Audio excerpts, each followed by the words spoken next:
So our second snippet for this week is going to look at the growth of a movement within Congress to have Congress play a greater role in U.S. foreign relations, to promote a more peace-oriented, human rights-oriented foreign policy. And in part, this is a backlash to events in Vietnam. Remember, I mentioned in the previous snippet the Cooper Church initiative, designed to sort of terminate funds for the U.S. involvement in Cambodia. And the George McGovern campaign is sort of part of this. And Vietnam is the motivating force for this. The idea, here among liberals in Congress, both Republicans and Democrats, the parties are more ideologically heterodox at this point. Their goal is to sort of keep the U.S. Moving beyond a kind of reflexive anti-communism. But beyond Vietnam, another motivating point is in Chile. In 1970, in the Chilean presidential election, this man Salvador Allende wins. The Chilean system at the time was a curious one in that it was a presidential system. So there's an elected presidency and elected Congress, kind of like the U.S. System. But there is no electoral college in Chile. And so in 1958, Allende, who was a member of the Communist Party, lost but did particularly well. And one of the reasons he seemed to do well was that there was a center left and a center right party. And so the fear was that, look, maybe he'll win with 40% of the vote or something like that. So in 1964, the Johnson administration pressures the right-wing Chilean party not to nominate a candidate. And as a result, a kind of more moderate center-left president named Eduardo Frei is elected to a single 6-year term. That was the standard in Chile that existed at the time. But in 1970, the alliance between the center-right and the center-left parties breaks down, and the center-left candidate was not a particularly inspiring candidate. And as a result, Allende is elected president to a 6-year term with 38% of the vote. He is the first ever popularly elected communist leader in the history of the world. Nixon sees him as a significant threat, partially because the U.S. is concerned that this might inspire communist support elsewhere in Latin America. Allende tilts Chilean policy towards the Cubans, partially because Nixon is influenced by American corporations that have significant financial interests in Chile and are worried about their stakes. So the president authorizes the CIA to begin a covert destabilization campaign against Allende. And here's a conversation between Nixon and the Director of Central Intelligence, Richard Helms, in which he's talking about this and also offering, this is a pretty offensive conversation, so just be forewarned, but I think it's important because we want to get a sense of Nixon's mindset here, in which Nixon is offering his sort of racial ethnic analysis of democracy and other parts of the world. I believe we support whoever are our friends any place in the world, and I believe that most Latin countries, not dictators, that's a horrible word, and referential word to most Americans, but that strong leadership is essential. They all prove that. I mean, France is a Latin country. Even France, with all of its sophistication, couldn't handle democracy. It can't. The Italians, that's their problem. They can't afford the luxury of democracy, either in Spain. And no country in Latin America can, that I know of. The real thing you need to have from me is first this assurance. I am not going to embarrass the CIA because it's very important. Second, I believe in during trips. I think we've got to do it as we go into this period on with the Chinese and, with the Russian in Berlin, who knows what's going to happen there. And I'm going to keep you very closely posted on what's going to happen. But as we do that, the dirty tricks may become more and more important because all over the world, they're going to be the Vietnam probably addressed, but there's going to be the goddamnest bunch of, a rash of screwing up on the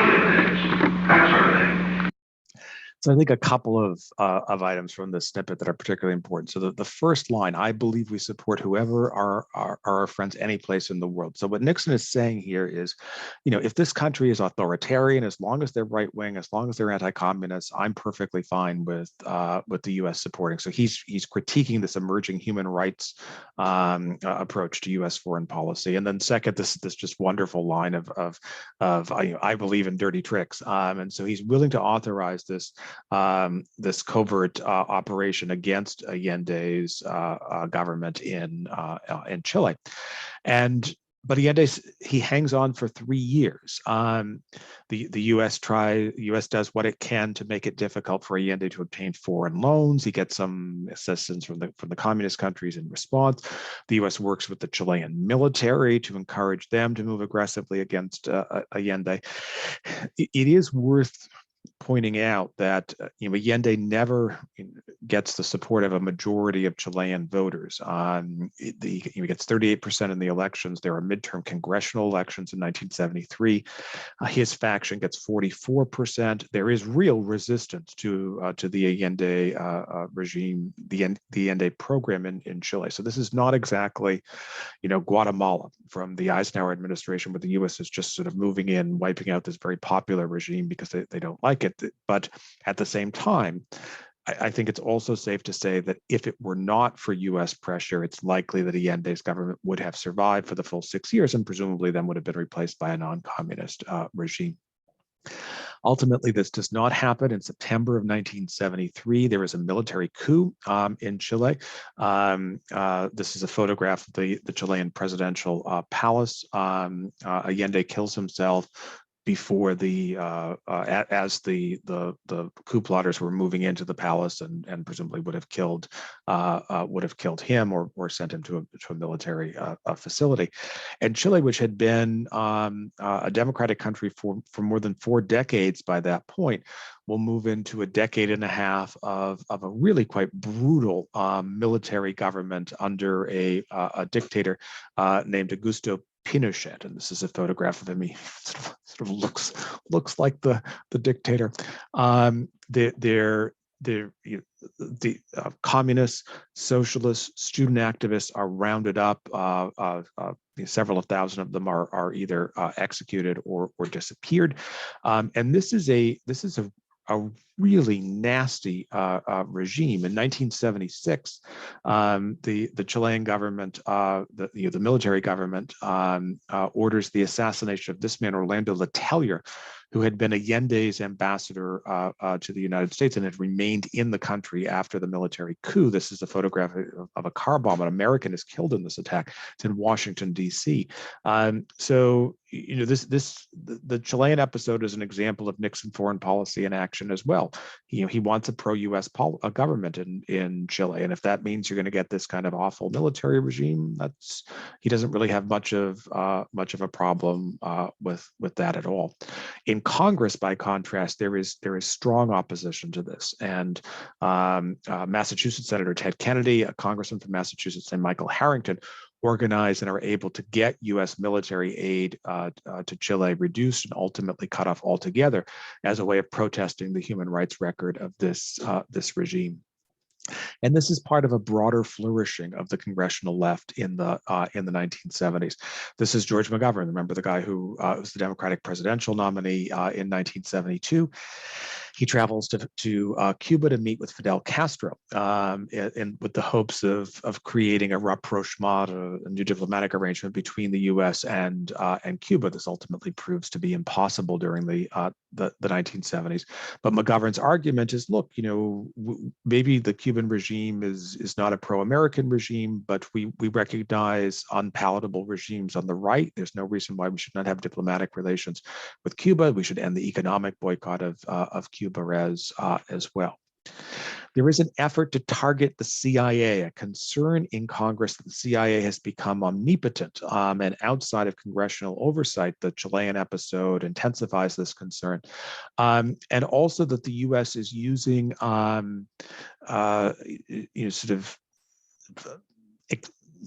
covert military assistance in Latin America, in Asia, and Africa, to align the U.S.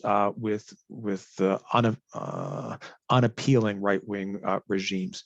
And the key congressional step to stop this is a measure sponsored by this man, Harold Hughes, who was a Democratic senator from Iowa. He serves one term.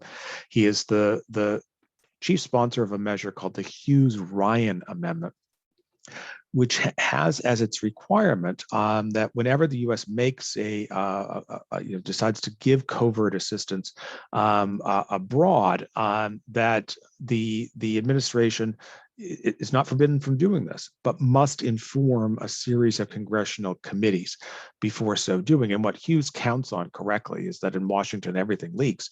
And that if you have a system where 8 different congressional committees, 4 in the House and 4 in the Senate, have to be informed before a covert operation occurs, that if you get these really unpalatable ones like the Chilean operation, that will get informed. In 1975, the Senate, in meetings chaired by this man, Frank Church, launches a full-scale investigation of CIA activities and tries to, shine some sunlight, especially on CIA assassination plots.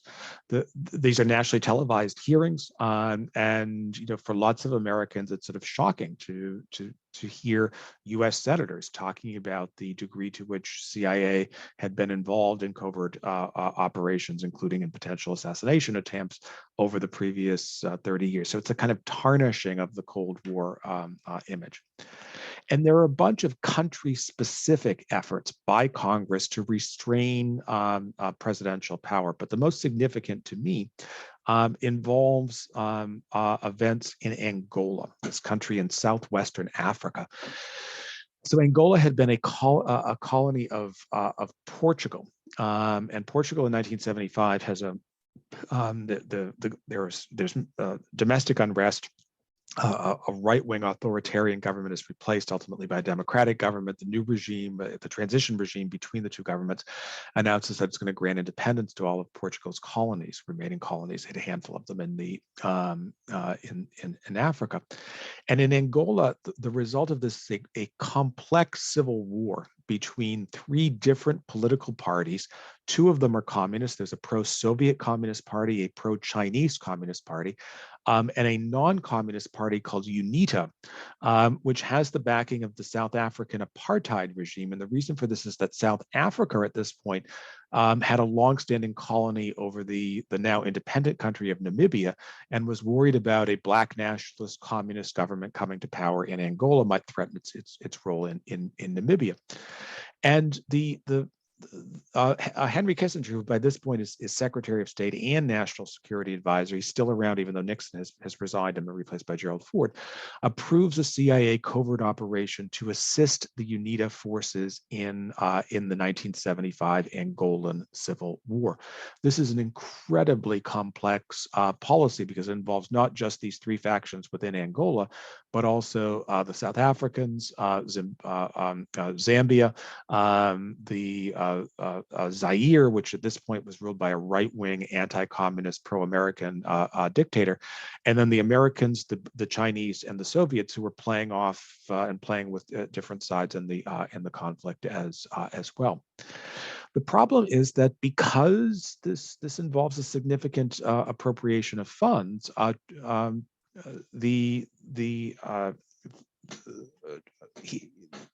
this has to be informed in Congress.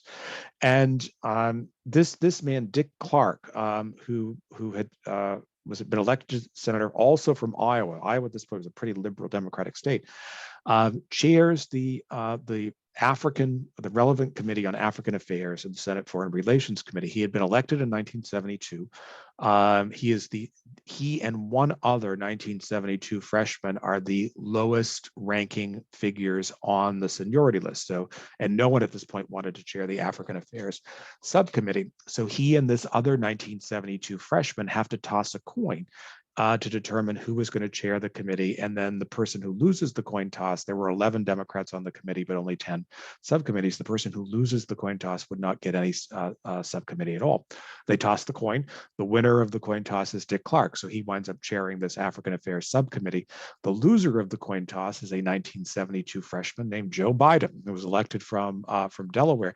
And this is one of these great ironies of history, because if Biden had been the chair of this committee rather than Clark, Clark's efforts in Angola generate enormous controversy and will contribute to his defeat in 1978. It's very possible that Biden might have lost in 1978 as a result. But in any case, that's getting ahead of the game. Clark uses his authority and uses the information that's obtained as a result of the Hughes-Ryan amendment to basically catch the Ford administration in deceit about what is going on in Angola.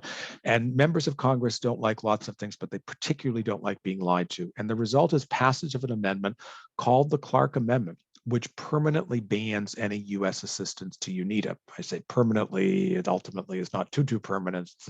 The amendment is repealed during the Reagan administration in the 1980s. Unfortunately for Clark, very shortly after the passage of the amendment, UNITA's forces in the Angolan Civil War take a turn for the worse, and eventually the communists will come to power. And Henry Kissinger cleverly, it's not accurate, but it's a clever approach, blames the defeat of the anti-communists in Angola on the Clark Amendment. And this becomes a recurrent conservative critique of human rights diplomacy, that this sounds nice, they say, but look, it winds up aiding U.S. enemies abroad. And this will be a key aspect in the foreign policy agenda of Ronald Reagan in the 1980s. So that's the second of our snippets.